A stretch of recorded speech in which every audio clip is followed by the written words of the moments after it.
Hi all, welcome to my channel YC Shriya vlogs. కొన్నిసార్లు busy డేస్లో meal prepare చేసే time లేక బయట నుంచి ఆర్డర్ చేస్తాం కదా, అలా కాకుండా సింపుల్గా 1 pot మీల్ని ప్రిపేర్ చేసుకోండి. ఇలా చికెన్ పలావ్ చాలా సింపుల్ అండ్ ఈజీ, 10 minutesలో అయిపోతుంది.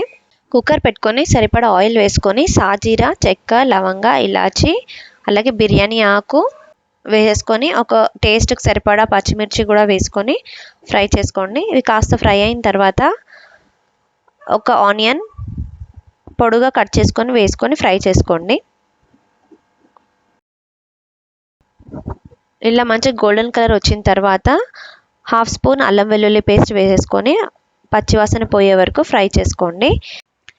ఇప్పుడు ఒక 1/2 టమాటో ఇలా పొడుగా కట్ చేసుకొని వేసుకోండి. ఫ్లేవర్ చాలా బాగుంటుంది. ఒకవేళ ఇష్టం లేని వాళ్ళు స్కిప్ చేసేయచ్చు టొమాటోని, కానీ వేస్తే కొంచెం డిఫరెంట్ టేస్ట్ వస్తుంది. ఇప్పుడు ఇవి మంచిగా ఫ్రై అయ్యే వరకు వెయిట్ చేయండి. టేస్ట్కి సరిపడా సాల్ట్ కూడా వేసేసుకోండి. కావాలంటే వాటర్ టేస్ట్ చూసిన తర్వాత మళ్ళీ కొంచెం వేసుకోవచ్చు.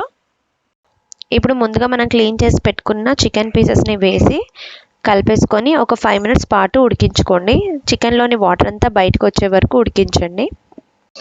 కొంచెం పసుపు, అలాగే కొంచెం కారం, ఆల్రెడీ పచ్చిమిర్చి కూడా వేసుకున్నాం కాబట్టి కారం చూసుకొని వేసుకోండి. 1/2 tablespoon ధనియాల పొడి, 1/2 స్పూన్ గరం మసాలా, ఇక్కడ షాహీ బిర్యానీ మసాలా వేస్తున్నాను, అదైతే చాలా టేస్టీగా ఉంటుంది. లేదా హోమ్ మేడ్ గరం మసాలా అయినా వేసుకోవచ్చు. ఇప్పుడు ఆయిల్ అంతా పైకి వచ్చే వరకు మంచిగా కుక్ చేసుకోండి. ఒక 1/2 కప్పు కొత్తిమీర, అలాగే 1/2 కప్పు పుదీనా వేసి మంచిగా కలిపేసుకోండి. ఈ స్టేజ్లోనే చికెన్ ఒక 50% కుక్ అయ్యేలా చూసుకోండి. మనం ఎందుకంటే రైస్ వేసిన తర్వాత ఒక్కటే విజిల్ పెడతాం కాబట్టి పీసెస్ అనేవి చాలా సాఫ్ట్గా వస్తాయి. మనం ఎటైనా వెళ్ళేది ఉన్నప్పుడు హడావిడిగా ఉంటుంది కదా, సో అలాంటప్పుడు ఈ రెసిపీస్ చేస్తే చాలా క్విక్గా అయిపోతుంది. అండ్ ఈ పలావ్ ఈజీ టు క్యారీ కూడా, ఒక బాక్స్లో పెట్టేసుకుంటే సరిపోతుంది. చూస్తున్నారు కదా, ఆల్రెడీ కొంచెం కుక్ అయిపోయింది 50%. ఇప్పుడు వాష్ చేసి పెట్టుకున్న రైస్ వేసేసుకోండి. ఇదైతే గో టు రెసిపీ అండి, చాలా క్విక్గా అయిపోతుంది. మీరు కూడా ఖచ్చితంగా ట్రై చేయండి. అండ్ టొమాటో వేసుకోండి, ఫ్లేవర్ చాలా చాలా టేస్టీగా ఉంటుంది. మంచిగా ఒకసారి కలిపేసుకున్న తర్వాత 1 గ్లాస్ రైస్కి 2 glasses వాటర్ వేసేసుకోండి. మీకు ఇంకా తొందరగా కుక్ అవ్వాలంటే హాట్ వాటర్ వేసుకోండి, కూల్ వాటర్ బదులు. వాటర్ వేసిన తర్వాత ఒకసారి సాల్ట్ చెక్ చేసుకోండి. కొంచెం వాటర్ అనేది సాల్టీగా ఉండాలి, అలా అయితే కరెక్ట్గా బ్యాలెన్స్డ్గా ఉంటుంది. నా ఛానల్ని ఫస్ట్ టైం చూస్తే సబ్స్క్రైబ్ చేయండి, అలాగే మీ ఫ్రెండ్స్ అండ్ ఫ్యామిలీకి కూడా షేర్ చేయండి.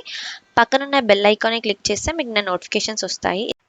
ఇప్పుడు మూత పెట్టేసుకొని ఒక విజిల్ వచ్చే వరకు కుక్ చేయండి. ఎందుకంటే మనం ఆల్రెడీ రైస్ నానబెట్టేసుకున్నాం కాబట్టి రైస్ పొడి పొడిగా వస్తుంది.